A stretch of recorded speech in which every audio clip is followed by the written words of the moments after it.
Hello everyone and welcome to our next lecture. In this lecture, we are going to study about errors in measurement. तो जब हम कोई भी measurement करते हैं तो उसमें एरर होता ही है, ऐसा कोई मेजरमेंट नहीं जिसमें एरर नहीं होता. तो whenever you do a measurement, an error is always present. तो हम लोग इस लेक्चर में एरर्स के बारे में डिटेल में स्टडी करने वाले हैं. सबसे पहले एरर पढ़ाने के पहले दो डेफिनेशंस आपको पढ़ना जरूरी है. दो डेफिनेशंस कौन से हैं? तो एक्यूरेसी एंड प्रिसीजन, ये दो डेफिनेशंस है, राइट. और आप जब हायर क्लासेस में जाओगे तो एक्यूरेसी और प्रिसीजन बहुत इंपॉर्टेंट हो जाता है. तो एक्यूरेसी मतलब क्या? एक्यूरेसी मतलब measured value is same as the true value. मतलब अगर किसी रॉड का लेंथ 9 सेंटीमीटर है और आपने मेजर किया 9 सेंटीमीटर, तो उसका ट्रू वैल्यू क्या है? रॉड का ट्रू लेंथ क्या है? 9 सेंटीमीटर. और आपने मेजर कितना किया? आपने मेजर भी 9 सेंटीमीटर ही किया. तो मैं बोलूंगा कि you are 100% accurate. You are 100% accurate. तो एक्यूरेसी मतलब आपका मेजर्ड वैल्यू आपके ट्रू वैल्यू के कितना करीब है. अगर measured value is same as true value तो मैं बोलूंगा यू आर 100% एक्यूरेसी. आप एक्यूरेट हो, आपकी 100% एक्यूरेसी. अब प्रिसीजन मतलब क्या? प्रिसीजन मतलब 9 सेंटीमीटर का रॉड है, तो 9 सेंटीमीटर उसका ट्रू वैल्यू है और आपने उसका लेंथ 4 बार गिना और 4 बार गिनने के बाद आपका लेंथ आया 8.9, 8.9, 8.9, 8.9. चारों बार आपका वैल्यू सेम आया. तो आपने मल्टीपल टाइम्स मेजरमेंट किया. रॉड 9 सेंटीमीटर का था पर आपने उसको 3-4 बार मेजर किया और हर मेजरमेंट, मल्टीपल मेजरमेंट का वैल्यू सेम है. तो अगर आपके multiple measurements give nearly identical values, तो बहुत बार मेजरमेंट किए और हर मेजरमेंट का वैल्यू सेम आया या नियरली सेम आया, तो मैं बोलूंगा देयर इज प्रिसीजन. हमारे मेजरमेंट में प्रिसीजन है, ऐसा हम लोग बोलेंगे. तो एक्यूरेसी कब होता है? Measured value is close to true value या measured value is same as true value, तो हम लोग बोलेंगे वी आर एक्यूरेट. प्रिसीजन मतलब क्या? प्रिसीजन मतलब हम मल्टीपल टाइम्स मेजरमेंट लेंगे और हर बार सेम लेंथ मिला या हर बार नियरली सेम लेंथ मिला, तो मैं बोलूंगा कि हमारे रीडिंग्स प्रिसीजन है, प्रिसाइज रीडिंग्स है हमारे. तो this is called as precision. ठीक है. अब अगर रॉड का लेंथ है 10 सेंटीमीटर, रॉड का असली लेंथ है 10 सेंटीमीटर, तो ट्रू वैल्यू क्या है रॉड का? रॉड का लेंथ कितना है? 10 सेंटीमीटर, तो उसका ट्रू वैल्यू 10 सेंटीमीटर है. और मैंने मेजर किया है, मुझे मेजर करके मिला है आई गॉट 9.5 सेंटीमीटर. ये मेरा मेजर्ड वैल्यू है. तो मेरा ट्रू वैल्यू से मेजर्ड वैल्यू कितना दूर है? तो 5% दूर है, 5% दूर है. तो मैं बोलूंगा this reading is 95% accurate. So 95% accuracy मतलब क्या? 95% एक्यूरेसी मतलब measured value is 95% of true value. तो 95% अगर एक्यूरेसी है, 95% अगर एक्यूरेसी है, इसका मतलब क्या है कि अगर 10 सेंटीमीटर का रॉड है तो 10 सेंटीमीटर उसका ट्रू लेंथ हो गया या ट्रू वैल्यू हो गया. 10 सेंटीमीटर का रॉड है और आपने लेंथ मेजर किया 9.5 सेंटीमीटर, तो कितना एक्यूरेसी है? ये 95% एक्यूरेसी है. This is 95% accuracy. ठीक है. अब 95% एक्यूरेसी है मतलब एरर कितना है? एरर 5% है. अगर एक्यूरेसी 95% है तो एरर 5% है. अब मैं एक स्टेटमेंट बोलता हूं जो हमेशा याद रखना, कोई भी मेजरमेंट 100% एक्यूरेट नहीं होता. कुछ ना कुछ एरर होता है. 5% मैंने बहुत ज्यादा बोल दिया, इतना एरर नहीं होता, पर 1%, 2%, 0.5%, 0.2% इतना एरर होता ही है. आप कितना भी प्रिकॉशन ले लो, एरर होता ही है. इसीलिए हम एरर के बारे में पढ़ाई करते हैं. So error is always there. कोई भी, तो ये सिर्फ टेक्स्ट बुक में होता है 100% एक्यूरेसी. जब आप एक्सपेरिमेंटली मेजर करने जाओगे तो 100% एक्यूरेसी कभी नहीं मिलता. You never get 100% accuracy. Because you never get 100% accuracy, तो एरर हमेशा होता है, राइट।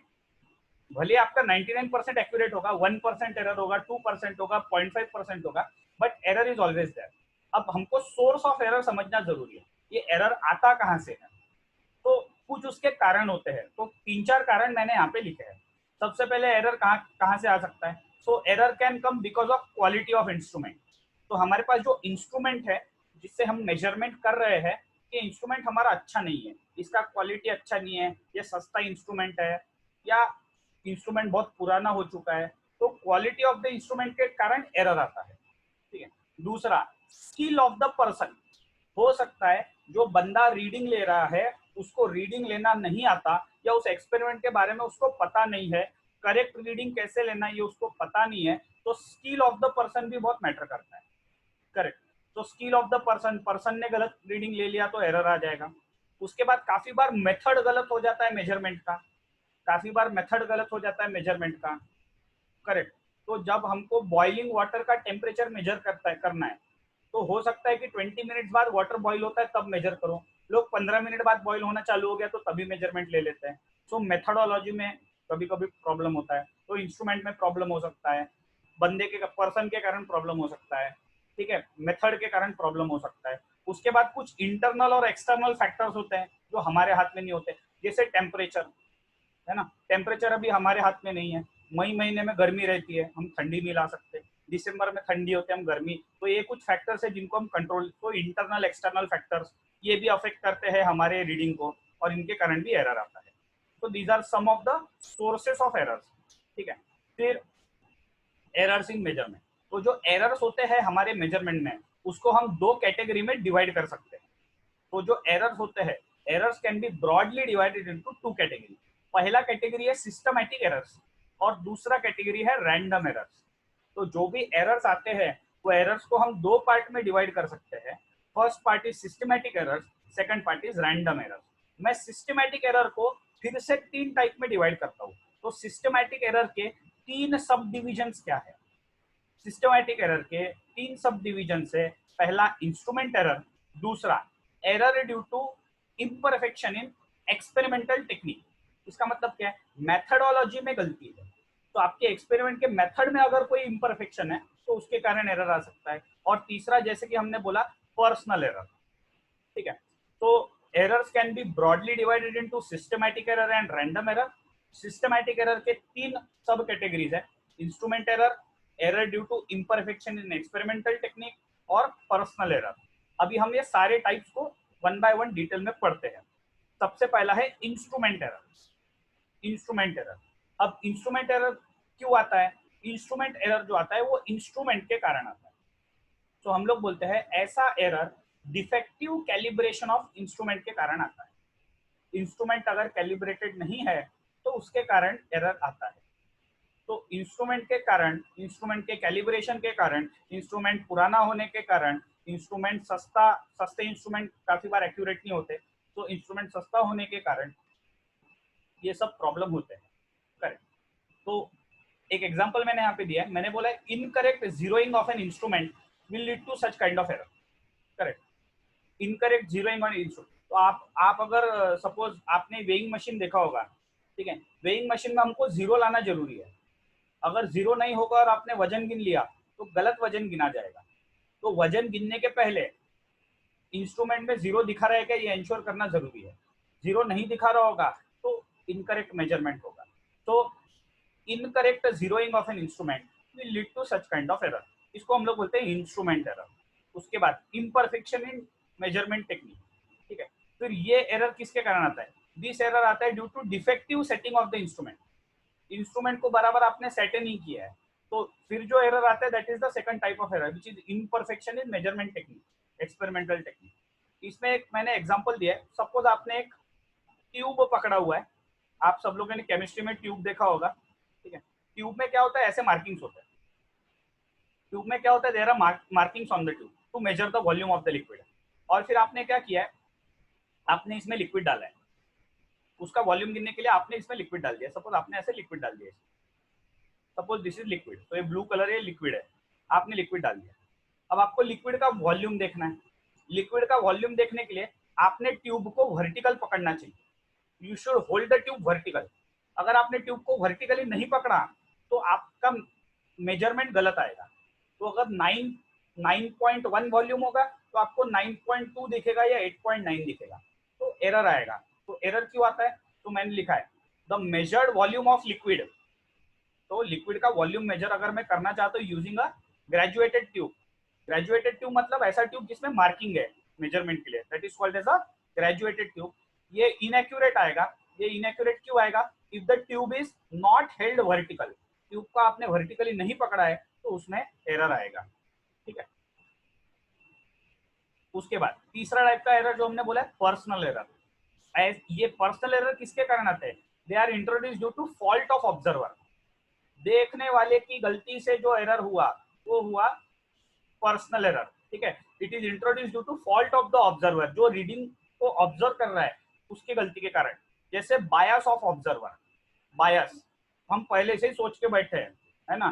पुराने वाले प्रैक्टिकल रिकॉर्ड में हमने देखा है 9.2 वैल्यू आता है, तो इस बार भी 9.2 ही आएगा, ऐसा सोच के रीडिंग लिया तो 9.2 ही दिखता है। सो बायस ऑफ द ऑब्जर्वर। उसके बाद केयरलेसनेस इन टेकिंग ऑब्जर्वेशन। हम लोग मस्ती करते रहते हैं ऑब्जर्वेशन लेने के वक्त, उसके कारण एरर आता है। सो केयरलेसनेस के कारण, बायस के कारण, ठीक है, could result in such errors. जैसे इसका एक एग्जांपल देता हूँ। अगर आप लेंथ मेजर, सबके पास स्केल है, ठीक है, स्केल से, तो रूलर सबके पास है, तो अगर आप लेंथ मेजर कर रहे हो using ruler, it is necessary to look at the ruler from directly above. तो हम जब रूलर से मेजरमेंट कर रहे हैं तो डायरेक्टली ऊपर से उसको देखना जरूरी है। अगर ऑब्जर्वर ऊपर से नहीं देखता, एक एंगल से देखता है, if the observer looks at the measurement from an angle, तो आपने स्केल रखा है और आप ऐसे उसको लेट के देख रहे हो तो एरर होगा। लेट के नहीं देखना है, डायरेक्ट ऊपर से देखना है, वर्टिकली डाउनवर्ड देखना है। आप ऐसे एंगल से देखोगे, लेट के देखोगे तो एरर, रीडिंग गलत आएगा और इसके कारण the measured length will be wrong और एरर आएगा। तो such errors are called as personal errors. ठीक है। उसके बाद रैंडम एरर। उसके बाद रैंडम एरर्स। ठीक है। सो रैंडम एरर्स क्या है? सो अच्छा, जैसे मैंने आपको थोड़ी देर पहले बताया इंटरनल और एक्सटर्नल फैक्टर्स। तो random errors are occurring due to internal और एक्सटर्नल फैक्टर्स। ठीक है। तो इंटरनल और चाहिए था, इंटरनल और एक्सटर्नल फैक्टर्स के कारण जो एरर्स आते हैं they are called as random errors. ठीक है। तो रैंडम एरर कब आते हैं? जब हमारी कंडीशन में चेंज हो जाता है, वेरिएशन इन कंडीशन, हमारे कंडीशंस बदल जाती है। कंडीशंस बदलना मतलब क्या सर?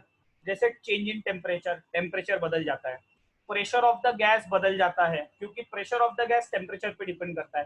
टेम्परेचर बदल गया और हमारे एक्सपेरिमेंट में गैस यूज हो रहा है तो गैस का प्रेशर बदल जाता है। गैस का प्रेशर बदल जाने से मेरा मेजरमेंट गलत आएगा। उसके बाद आपने काफी बार देखा होगा हमारे घर में भी वोल्टेज फ्लक्चुएशन होते हैं, वोल्टेज फ्लक्चुएट होते रहता है। तो voltage fluctuation of power supply के कारण भी हमारे रीडिंग गलत आ सकते हैं। भैया वोल्टेज ही गलत था, ठीक है, उसके कारण रीडिंग गलत आ सकता है। और रैंडम एरर के बारे में एक इंपॉर्टेंट पॉइंट याद रखना, क्या कि रैंडम एरर को हम मिनिमाइज कर सकते हैं, इनको एलिमिनेट नहीं कर सकते। रैंडम एरर को हम कम कर सकते हैं, जीरो नहीं कर सकते। तो random errors can be minimise but they can not be completely eliminated. ठीक है। उसके बाद अभी एरर कैसे निकालने का, एरर का कैलकुलेशन में मैं आ रहा हूँ। ये पार्ट इंपॉर्टेंट है क्योंकि ये न्यूमेरिकल्स में हमको अभी यूज होगा। ठीक है। तो how to estimate an error, कैसे निकालने का एरर कितना है, एस्टिमेट कैसा करना, एस्टिमेट मतलब कितना एरर है कैसे कैलकुलेट करना। तो estimation of error is what we are going to study now. ठीक है। Estimation of error. तो एस्टिमेशन ऑफ एरर के लिए हम लोग क्या करते हैं, एक रीडिंग को बार बार लेते हैं, एक ही रीडिंग को बार बार मेजर करते हैं, बार बार 9.1, 9.2, 9.15, 9.1, 9.05, 9.1, 9. बार बार रीडिंग लेते हैं। तो कितने रीडिंग लिए? सपोज आपने n रीडिंग्स लिए, n रीडिंग मतलब A1, A2, A3, AN, ये आपने कितने रीडिंग लिए? n रीडिंग्स लिए। तो याद रखना, जब भी हम एक्सपेरिमेंट परफॉर्म करते हैं तो एक रीडिंग नहीं लेना है, बहुत सारे रीडिंग लेने हैं। मैंने कितने रीडिंग लिए? n रीडिंग लिए। तो n तो नहीं ले सकते आप, 5 रीडिंग लेने चाहिए, 6 रीडिंग लेने चाहिए, और 5-6 रीडिंग लेने के बाद उसका एवरेज लेना चाहिए। एवरेज मतलब क्या? Arithmetic mean. हम लोग हमारे डे टू डे लाइफ में इसको एवरेज बोलते हैं, प्रॉपर मैथमेटिकल लैंग्वेज में it is called as arithmetic mean. तो मैंने एवरेज किया। एवरेज कैसे किया? जैसे अगर आपने 5 रीडिंग लिए तो आप क्या करोगे? A1 plus A2 plus A3 plus A4 plus A5, ये आपके 5 रीडिंग है, डिवाइडेड बाय 5, ये आ गया आपका ए मीन। ए मीन मतलब एवरेज, इसको एवरेज भी बोल सकते हो या एरिथमेटिक मीन बोल सकते हो। करेक्ट। तो मैंने यहाँ पे फॉर्मूला लिखा है A1 plus A2 plus A3 plus dot dot dot dot AN divide by N। I am just taking the average. ठीक है। एवरेज मतलब क्या? Average is the most probable value of the quantity measured. तो average ये most probable value है उसका। Most probable मतलब most possibly उसका वैल्यू उतना ही होगा। Correct. Is the most probable value of the quantity. तो सबसे पहले चीज आपको एवरेज लेना है। एवरेज लेने के बाद आपको निकालना है एब्सोल्यूट एरर। एब्सोल्यूट एरर कैसे निकालते हैं? एब्सोल्यूट एरर मतलब डेल्टा A1 हम लेते हैं मॉड ए मीन माइनस A1। तो ये हो गया absolute error in first reading. ये हो गया absolute error in first reading. तो डेल्टा A1 क्या है? डेल्टा A1 है absolute error, absolute error in first reading. ठीक है। फिर डेल्टा A2 क्या है? Delta A2 is a mean minus A2। This is absolute error, absolute error, this is absolute error in second reading. This is absolute error in second reading. ठीक है। This is absolute error in second reading. ठीक है। तो ऐसा हर reading में हम लोग निकालेंगे। अब ये मैंने यहाँ पे मॉड लिया है, ये दो वर्टिकल है, ये mod. Mod this is called as mod, modulus. Modulus या शॉर्ट में इसको मॉड बोलते हैं या मॉड्यूलस बोलते हैं। तो व्हाट इज मॉड्यूलस ऑफ -2? -2 का मॉड 2 आता है और 2 का भी मॉड 2 आता है। तो मॉड्यूलस क्या करता है? मॉड्यूलस साइन को इग्नोर करता है। तो आप देखो सारे इसमें हमने मॉड लिया है। तो एरर में मैटर नहीं करता कि आप पॉजिटिव है कि नेगेटिव, आपने मॉड लेना है। तो ये सारे क्या है? All these are absolute error. तो डेल्टा A1 डेल्टा A2 से लेकर डेल्टा AN तक they are called as absolute errors. और एब्सोल्यूट एरर कैसे निकालेंगे? एरिथमेटिक मीन में से रीडिंग को सब्ट्रैक्ट करो और मॉड लो। मॉड मतलब नेगेटिव आया तो भी पॉजिटिव लिखो, पॉजिटिव आया तो भी पॉजिटिव लिखो, that is called as mod. तो एब्सोल्यूट एरर कैसे निकलेगा? एवरेज वैल्यू, एवरेज मतलब ए मीन, ए मीन में से रीडिंग सब्ट्रैक्ट, फिर से ए मीन में से दूसरा रीडिंग सब्ट्रैक्ट, ए मीन में से लास्ट रीडिंग सब्ट्रैक्ट, ऐसा आपको करते हुए जाना है। और जो भी आएगा वो एब्सोल्यूट एरर है। और यहाँ पे मॉड लेना है। मॉड मतलब नेगेटिव आया तो भी पॉजिटिव वैल्यू लेना है, पॉजिटिव वैल्यू आया तो भी पॉजिटिव वैल्यू लेना है। करेक्ट। उसके बाद मीन एब्सोल्यूट एरर। अब मीन एब्सोल्यूट एरर कैसे निकलेगा? आपने एब्सोल्यूट एरर निकाल लिए, अब ये एब्सोल्यूट का एवरेज ले लो। तो डेल्टा A1 पिछले स्लाइड में देखो, पिछले स्लाइड में हमने निकाला था delta A1 delta A2, sorry पिछले स्लाइड में हमने निकाला था डेल्टा A1 डेल्टा A2 से लेकर डेल्टा AN तक। अब आपको क्या करना है? ये delta A1 delta A2 delta AN को ऐड करो, डिवाइड बाय n कर दो। n मतलब number of reading. What is n? n stands for number of readings. Correct. तो उसका एवरेज ले लो। अगर आपने उसका एवरेज ले लिया तो हम लोग उसको बोलते हैं delta A mean, and delta A mean is called as the mean absolute error. Delta A mean is called as the mean absolute error. उसके बाद एक होता है रिलेटिव एरर। रिलेटिव एरर में आपको क्या करना है? It is mean absolute error, it is mean absolute error divided by, it is mean absolute error divided by the mean value, mean value. ठीक है। Mean absolute error divided by mean value is relative error. और ये relative error को multiplied by 100 किया तो it is percentage error. तो उससे हमको समझ में आता है कि कितना परसेंटेज एरर है हमारे रीडिंग्स। करेक्ट। तो ये इतने सारे फॉर्मूले हैं। अभी इतने सारे फॉर्मूले आपको अभी समझ में नहीं आएंगे, फिर भी मैं एक बार मार्किंग दे देता हूँ। तो ये फर्स्ट फॉर्मूला है that you have to remember, arithmetic mean. Second formula is absolute error, तो ये ध्यान में रखना है, absolute error. Third formula is mean absolute error. ठीक है। Fourth formula is relative error और fifth formula is percentage error. अब मैं एक न्यूमेरिकल ले रहा हूं और ये पांचों फॉर्मूले में इसमें यूज करूंगा।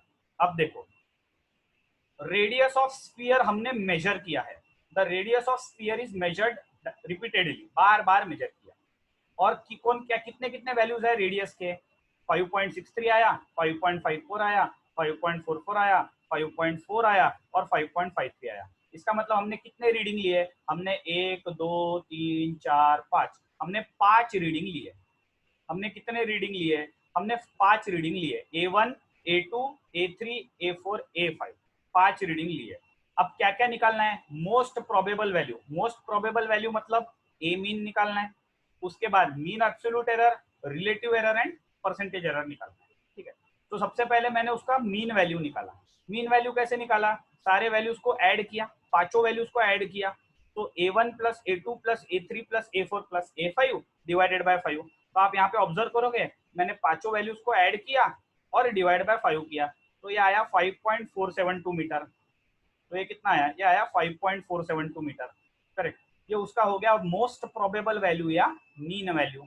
अब ये सब क्या है, delta A1 delta A2 delta A3 delta A4 delta A5 क्या है, these are mean, sorry mean बोलता हूँ, ये क्या है, delta A1 delta A2 delta A5 क्या है, all these are absolute errors, और these are absolute errors, absolute error है। अब एब्सोल्यूट एरर कैसे निकालना है, एब्सोल्यूट एरर निकालना है मीन माइनस A1। तो मीन कितना आया है, ये देखो यहाँ पे मीन वैल्यू कितना आया 5.472, तो 5.472 minus 5.63 which is the first value, 5.63 ये फर्स्ट वैल्यू है, तो 5.63, फिर 5.472 माइनस 5.54 ये सेकंड वैल्यू है। ठीक है, सबको सब्ट्रैक्ट कर रहा हूं मैं, और सब्ट्रैक्ट करने के बाद प्लस माइनस नहीं देखना है, मॉड होने के कारण देखो ऑल वैल्यूज आर पॉजिटिव, सारे वैल्यूज पॉजिटिव है क्योंकि मॉड लिया है हमने। ये देखो ना, जैसे पहला वैल्यू देखो, पहला वैल्यू है 5.472 माइनस 5.63, ये मॉड में है, तो अगर आप इसको सब्ट्रैक्ट करो तो answer comes out to be minus 0.518, पर क्योंकि ये मॉड में है मैं माइनस साइन को इग्नोर करके मैंने इसको लिया है 0.518। करेक्ट, तो ये आप एक बार कैलकुलेशन करके देखो, आपको समझ जाएगा। सिर्फ एक बात याद रखना, नेगेटिव साइन आया तो उसको इग्नोर करना है इन एब्सोल्यूट एरर्स। ठीक, उसके बाद how will you find mean absolute error, तो मीन एब्सोल्यूट एरर में क्या करूंगा, ये जो हमारे सारे वैल्यूज आए, कौन कौन से कितने कितने वैल्यूज आए हमारे, सारे एब्सोल्यूट एरर्स के वैल्यू है 0.158 68 32 72 122, तो ये सारे वैल्यूज को मैंने ऐड किया है। ठीक है, ये देखो यहाँ पे ऐड किया है 158.0.068 0.032 0.072 0.122, तो ये जो एब्सोल्यूट एरर थे ये सबको ऐड करके डिवाइड बाय 5 करना है, तो मैंने सबको ऐड करके डिवाइड बाय 5 किया, ये मेरा कौन सा वैल्यू आया, तो ये आया मेरा मीन एब्सोल्यूट एरर, और मेरा इन मीन एब्सोल्यूट एरर कितना आया 0.0904, तो this is the mean absolute error. Mean absolute error कितना आया 0.0904 metre is the mean absolute error. ये सिंपल एडिशन डिवीजन है, आप एक बार कैलकुलेशन क्रॉस चेक कर लेना, ये न्यूमेरिकल आपको आपके नोटबुक में सॉल्व करके देखना है, ऐसे देखोगे तो टफ लगेगा वीडियो में, लेकिन नोटबुक में सॉल्व करके देखना है, सॉल्व करोगे खुद से करोगे और फिर वीडियो में आंसर चेक करोगे तो फिर आपको समझ में आएगा। कुछ लोग मेरे को डायरेक्टली फिर कमेंट भेजना चालू, सर हमको तो समझा नहीं, एक बार ट्राई करके देखो, it will take some time for you to assimilate this content. ठीक है, तो पर ये जब तक लिख के नहीं देखोगे तब तक ये आएगा नहीं। होपफुली जब मेरा वीडियो चलता है तो सब लोग एक नोटबुक लेके लिखते रहते हैं जो मैं बोलते रहता हूँ, उससे आपका मेमोराइजिंग पावर अच्छा होगा। ऐसा सिर्फ देख लेने से फिजिक्स नहीं सीखोगे, जब तक लिखोगे नहीं तब तक सीखोगे नहीं, देखने से फिजिक्स नहीं आएगा, लिखने से आएगा, तो प्लीज राइट। उसके बाद रिलेटिव एरर, रिलेटिव एरर कैसे निकालते हैं, रिलेटिव एरर के लिए mean absolute error divided by mean value, mean absolute error कितना है 0.0904 डिवाइडेड बाय मीन वैल्यू कितना था, मीन वैल्यू हमारा था 5.472, तो इन दोनों को हमने डिवाइड किया तो मेरा रिलेटिव एरर आया 0.017। अब परसेंटेज एरर कैसे निकालते हैं, रिलेटिव एरर को मल्टीप्लाइड बाय 100 किया, तो रिलेटिव एरर कितना है 0.017 मल्टीप्लाइड बाय 100, सो ये आएगा 1.7%, ये आएगा 1.7%। ठीक है, this is the percentage error. तो ये जो आपने रीडिंग किए थे, ये जो 5 रीडिंग लिए थे, ये 5 रीडिंग्स में एरर कितना है, ये 5 रीडिंग में एरर हमारा अल्टीमेटली आता है 1.7%। तो दैट इज हाउ हम लोग एरर को एस्टिमेट करते हैं। ओके, तो इसी के जैसे मैंने 2 क्वेश्चन आपको दिए हैं न्यूमेरिकल्स। तो ये 2 न्यूमेरिकल्स है, ये आपको बिल्कुल सेम है जो मैंने अभी आपको सॉल्व करके दिखाया, उसी के जैसे आपको सॉल्व करना है। और ये एक थियोरी क्वेश्चन है, जो मैंने आपको थियोरी बताई है उसके बेसिस पे आपको लिखना है। 3 ही क्वेश्चन आज के असाइनमेंट में मैं दे रहा हूँ, कि आपको कल शाम को 5 बजे तक सबमिट करना है। सो सबमिट बाय 5 PM टुमारो। ठीक है, that is all for today. I hope आपको एरर समझ में आया है। फिर भी आपको अगर कोई डाउट है, please feel free to ask your doubt to me on WhatsApp. आज के लिए इतना ही। Thank you guys.